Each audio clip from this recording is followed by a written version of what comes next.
देश का लोकतंत्र खतरे में है या सिर्फ राहुल गांधी की राजनीति?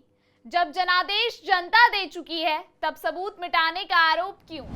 एक बार फिर विपक्ष के निशाने पर है चुनाव आयोग और इस बार आरोप है मैच फिक्सिंग का। लेकिन क्या ये आरोप तथ्यों पर टिकते हैं या सिर्फ हार की हताशा का नतीजा है? राहुल गांधी ने सोशल मीडिया पर जो सवाल उठाए वो जनता के बीच भ्रम फैला रहे हैं, मगर सच्चाई क्या है? क्या चुनाव आयोग सच में सबूत मिटा रहा है या फिर यह सब कुछ एक प्लान्ड मूव है? क्या है पूरी खबर बताते हैं आपको विस्तार से, लेकिन उससे पहले आयन भारत डिजिटल को सब्सक्राइब कर लीजिए। नमस्कार, आप देख रहे हैं आयन भारत डिजिटल। मैं हूं आपके साथ तनीषा भारद्वाज। लोकसभा में नेता प्रतिपक्ष राहुल गांधी ने एक बार फिर चुनाव आयोग को कटघरे में खड़ा किया है। उन्होंने निर्वाचन आयोग के उस आदेश पर सवाल उठाए जिसमें कहा गया है कि अगर चुनाव परिणाम को 45 दिनों के भीतर अदालत में चुनौती नहीं दी जाती तो सीसीटीवी फुटेज, वेबकास्टिंग और अन्य वीडियो रिकॉर्डिंग को नष्ट कर दिया जाएगा।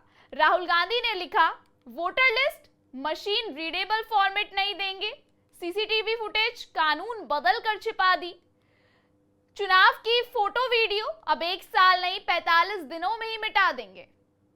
राहुल ने यह भी दावा किया कि चुनाव फिक्स था और सबूत मिटाए जा रहे हैं, लेकिन अगर तथ्यों को देखें तो यह बयान सिर्फ सनसनी फैलाने की कोशिश से ज्यादा कुछ नहीं लगता।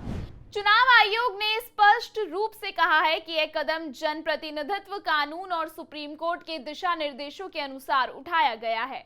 आयोग का कहना है कि सीसीटीवी फुटेज पब्लिक करने से मतदाताओं की गोपनीयता खतरे में पड़ सकती है। अगर ये फुटेज सार्वजनिक होती है तो यह पता चल सकता है कि किसने वोट दिया और किसने नहीं। इससे असामाजिक तत्व उन पर दबाव बना सकते हैं, उन्हें धमका सकते हैं या उनके साथ भेदभाव कर सकते हैं। इसके अलावा आयोग ने क्या कुछ बोला? सीसीटीवी फुटेज सिर्फ इंटरनल मॉनिटरिंग के लिए होते हैं। ये किसी भी पार्टी को केवल अदालत के आदेश पर दिए जा सकते हैं। अगर कोई प्रत्याशी चुनाव को चुनौती देना चाहता है तो 45 दिन का समय पर्याप्त है। डेटा को अनावश्यक रूप से रखने से प्राइवेसी और साइबर सिक्योरिटी दोनों का खतरा होता है। यह पहला मौका नहीं है जब राहुल गांधी ने तथ्यों की अनदेखी कर राजनीतिक आरोप लगाए हैं। इससे पहले भी उन्होंने ईवीएम, मतदाता सूची और चुनावी प्रक्रिया को लेकर आरोप लगाए, लेकिन हर बार वे सबूत पेश करने में विफल रहे। सवाल ये उठता है कि जब हर उम्मीदवार और दल को चुनाव के बाद 45 दिनों का लीगल राइट है कि वो कोर्ट जाए, तो फिर राहुल गांधी को किस सबूत की जरूरत है जो उन्होंने समय रहते नहीं मांगा? राहुल गांधी जिस पारदर्शिता की बात कर रहे हैं उस पर खुद अपनी पार्टी का रिकॉर्ड संदेह के घेरे में रहा है। यूपीए सरकार के समय आरटीआई फाइलें दबाई जाती थी, एजेंसियों की दुरुपयोग के आरोप लगते रहे हैं और स्वयं राहुल गांधी ने 2019 में ईवीएम को हैक होने वाला उपकरण बताया था, लेकिन किसी ने अदालत में कभी कोई ठोस सबूत पेश नहीं किया। भारत का चुनाव आयोग विश्व के सबसे बड़े लोकतंत्र में चुनाव कराने वाली सबसे बड़ी निष्पक्ष संस्था है।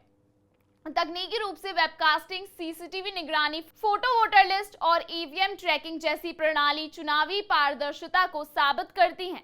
2024 में लगभग 3 लाख से ज्यादा पोलिंग बूथ पर वेबकास्टिंग हुई, जिसकी रिकॉर्डिंग सभी जिलों में मौजूद रही। राहुल गांधी की यह बयानबाजी कहीं ना कहीं यह दर्शाती है कि चुनाव परिणामों को पचाने में विपक्ष को परेशानी हो रही है। बिना तथ्यों के आरोप लगाना न केवल लोकतंत्र को बदनाम करना है बल्कि जनता के विश्वास को भी ठेस पहुंचाता है।